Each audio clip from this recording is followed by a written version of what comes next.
असम के लिए एक शांति के नए युग की शुरुआत होने जा रही है। आज असम के लिए और एक ऐतिहासिक दिन है।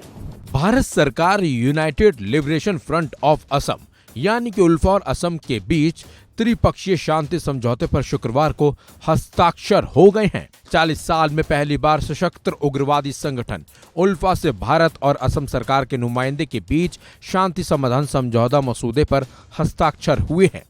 भारत सरकार के पूर्वोत्तर में शांति प्रयास की दिशा में ये एक बहुत बड़ा कदम भी है। कारण उल्फा पिछले कई सालों से उत्तर पूर्व में सशस्त्र सुरक्षा बलों के खिलाफ हिंसात्मक संघर्ष कर रहा था। इसको लेकर दिल्ली में अहम बैठक हुई, जिसमें पूर्वोत्तर में शांति समझौता के लिए उल्फा के साथ इस समझौते पर हस्ताक्षर किए गए। बैठक में गृह मंत्री अमित शाह, असम के मुख्यमंत्री हेमंता बिस्वा शर्मा, गृह सचिव अजय भल्ला, असम के डीजीपी जीपी सिंह सहित उल्फा ग्रुप के सदस्य मौजूद रहे। परेश बरुआ के नेतृत्व वाला उल्फा का कट्टरपंथी गुट इस समझौते का हिस्सा नहीं है। कारण उसने सरकार द्वारा प्रस्तावित समझौते में शामिल होने से इनकार कर दिया। उल्फा के साथ समझौते पर गृह मंत्री अमित शाह ने कहा कि असम के भविष्य के लिए एक अच्छा दिन है। राज्य और उत्तर पूर्व में पिछले कई दशकों से हिंसा देखी जा रही है।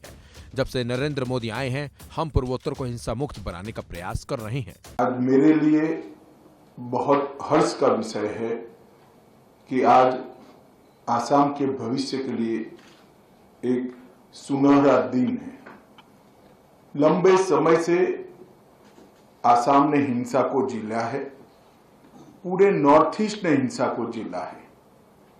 जब से मोदी जी प्रधानमंत्री बने तब से 2014 से दिल्ली और नॉर्थ ईस्ट की दूरी कम करने के प्रयास हुए।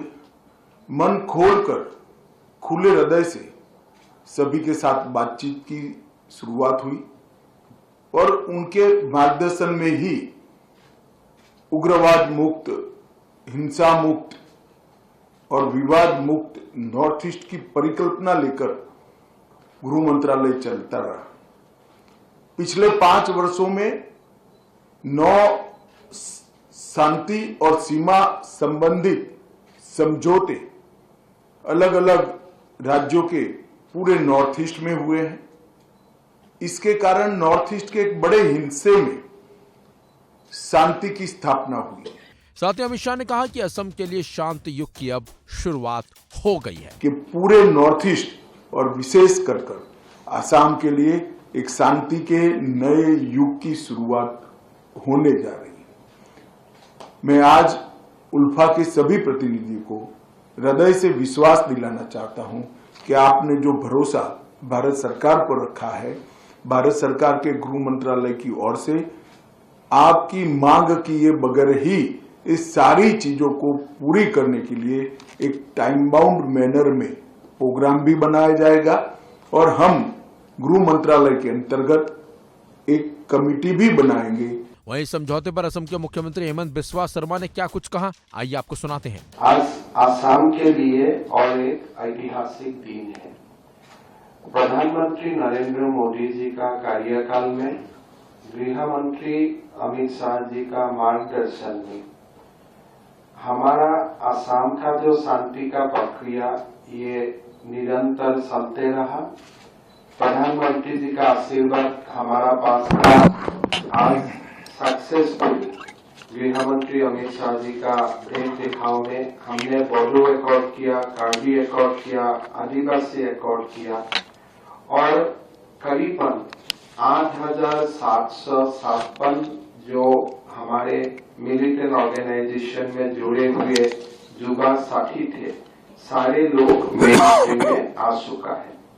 तीनों एकॉर्ड का अच्छा इंप्लीमेंट हुआ और तीनों एकॉर्ड से हमारा जो ट्राइबल मिलिटेंसी था ये खत्म हो चुका असम में। आज सभी मेन स्ट्रीम में है। उल्फा यानी United liberation front of Assam के एक धड़े के 20 नेता दरअसल पिछले एक हफ्ते से दिल्ली में थे।